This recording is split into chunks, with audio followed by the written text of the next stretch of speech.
La hora 19:33, días pasados nos ocupábamos aquí mismo de la difícil situación por la que atraviesa el CONICET, la institución por un lado y todos y cada uno de quienes desde adentro, investigadores de toda naturaleza que operan dentro en los distintos laboratorios a lo largo y ancho del país, que ven cómo el CONICET se ha desfinanciado en los últimos años, de qué manera las distintas becas han perdido relevancia y por el otro costado, además, la fuertísima reducción en la cantidad de ingresos al CONICET. Todo esto ha motivado finalmente que los directores y directoras de institutos del CONICET se reunieran en un plenario en Córdoba y emitieran un documento. Está en línea el geólogo e investigador del CONICET, Edgardo Baldo. ¿Qué tal, Edgardo? Buenas noches. ¿Qué tal, César? Un gusto escucharte. ¿Cómo te va? Bueno, la idea era tratar de resumir un poquitito el planteo del documento, ¿no? O sea, qué es cómo describen la situación y qué puntos son los que se requerirían para tratar de superarla. Bueno, básicamente sí, lo que pasó el viernes y el sábado pasado consideramos un hecho histórico realmente, porque es la primera vez que directores de institutos de CONICET se movilizan, se autoconvocan, digamos, para analizar la situación y hacer un diagnóstico preciso de cuál es, digamos, el estado actual de la investigación, la ciencia y la técnica en el país, y en particular CONICET. Y bueno, surgen, digamos, varios puntos que son los más relevantes y que de alguna forma hacen un combo bastante explosivo, digamos así, para poder darle continuidad y sustentabilidad a las investigaciones en el país, ¿no? El más importante, por supuesto, es la caída del presupuesto que el Estado Nacional, digamos, invierte en el sistema científico en general y en el CONICET en particular, ¿no? Entonces, ese es un punto clave. Nosotros estamos reclamando una revisión urgente del presupuesto 2019 porque, digamos, la situación es grave. Por otro lado, está el problema de los jóvenes científicos que están siendo excluidos, digamos, del sistema.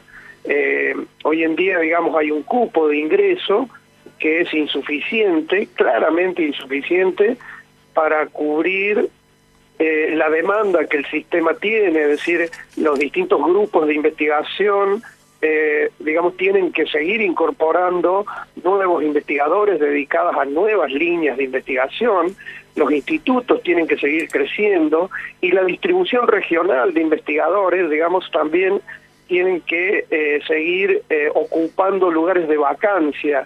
Este cupo, digamos, hace que esas asimetrías o esos problemas de cómo desarrollar determinadas líneas se agraven año a año. Y por otro lado hay, bueno, un número importantísimo de jóvenes que quedan fuera del sistema después de, digamos, 12 años de preparación, si uno cuenta desde la carrera de grado universitaria, el posgrado, la postdoc. Entonces el Estado invierte una enorme cantidad de dinero y después esos jóvenes no pueden de alguna forma satisfacer sus ambición o sus deseos de desarrollarse en investigación. Entonces, o esa persona termina frustrada y dedicándose a otra cosa, o migra tratando de encontrar, digamos, dónde ejercer su vocación en otros países que son bien recibidos porque son personas muy bien capacitadas, muchos de ellos, digamos, cumpliendo lo que el sistema le exige, ¿no?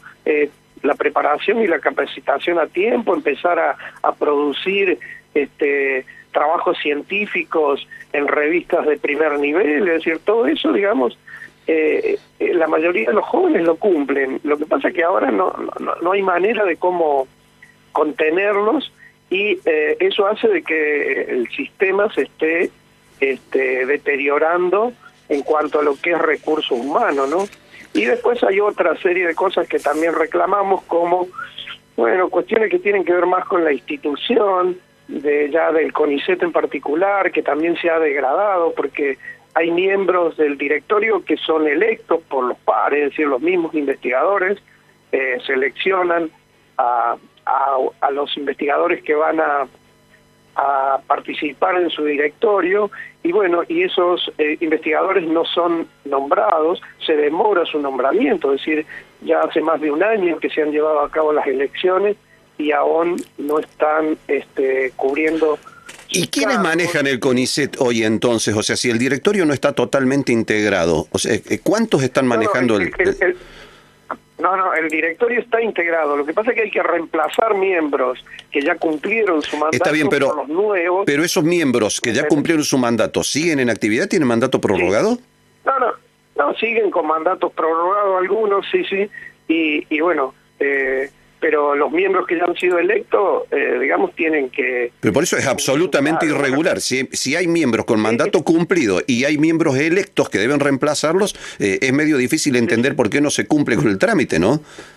Sí, es medio difícil, y eso, lo que pasa es que eso los nombra directamente el presidente, ¿no? Es decir, se elige una terna, generalmente hasta ahora siempre los más votados son los que terminan ocupando esos cargos. En estos momentos el doctor Corbett y Pecheni, que son dos científicos muy reconocidos, son los que han sido votados, pero por lejos, digamos, los primeros más votados, y bueno, están esperando su nombramiento, pero ya llevan de mayo del 2018 esperando que se los nombre. El caso de Salvarezza fue paradigmático. Salvarezza nunca se lo nombró, digamos, se postergó hasta que, bueno, finalmente, como fue nombrado diputado, él terminó renunciando a su nombramiento, pero en la realidad nunca se lo nombró. Es decir, estas cosas deterioran un poco la institución también, ¿no? Y el funcionamiento democrático de la misma. Digo, todo este combo de cosas hace de que estemos en alerta, digamos, y tratemos de explicarle a la sociedad que el sistema está en un peligro inminente de no solo de retroceso, sino ya de una paralización. También, por supuesto, ni que hablar de los sueldos de los sí, que son ínfimos en este momento. Sí, son los más bajos de América del Sur, digamos, América Latina, claramente, cuando digamos estábamos equiparados con sueldos de Brasil o de Chile o de otros países, México. Los sueldos de los becarios y de los investigadores jóvenes están en la línea de pobreza prácticamente, ¿no? Sí, sin duda. Ahora, al reducirse el número de plazas, también hay investigaciones que han quedado, me imagino, truncas, ¿no?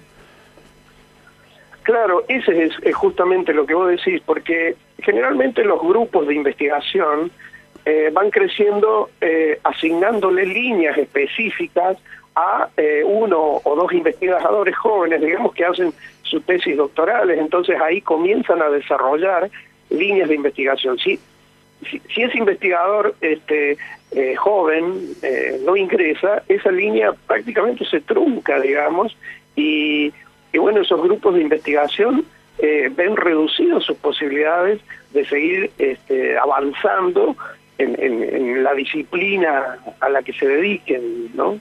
Es así, digamos.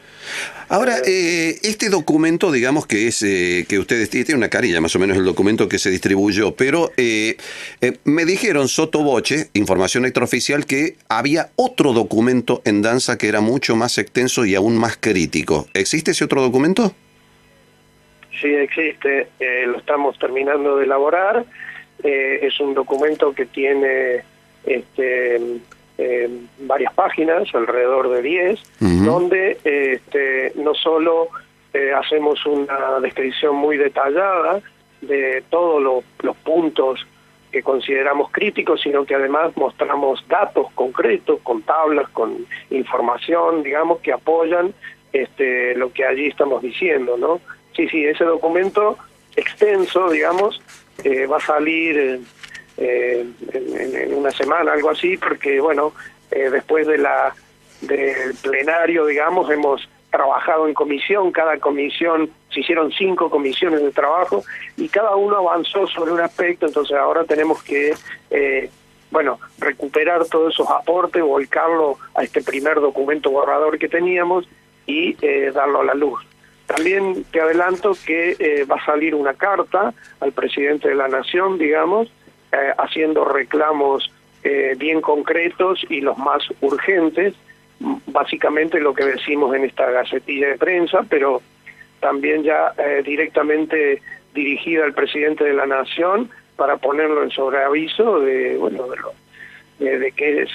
seguir así y cuáles son las consecuencias, ¿no?, del sistema científico argentino, que creemos que no solo CONICET. Nosotros, estamos preocupados y dedicados a analizar y a, de alguna forma, revertir la situación de CONICET, pero esto es lo mismo lo que ocurre en el INTA, en el INTI, en la Comisión de Energía Atómica, es decir, la CONEA, es decir, todo el sistema científico, está sufriendo un impacto importante y deteriorándose aceleradamente, digamos, ¿no? Edgardo Baldo, seguramente vamos a seguir el tema y lo vamos a conversar en nuevas ocasiones. Un abrazo, hasta la próxima. Un gusto, gracias César, y por llamar. Un abrazo.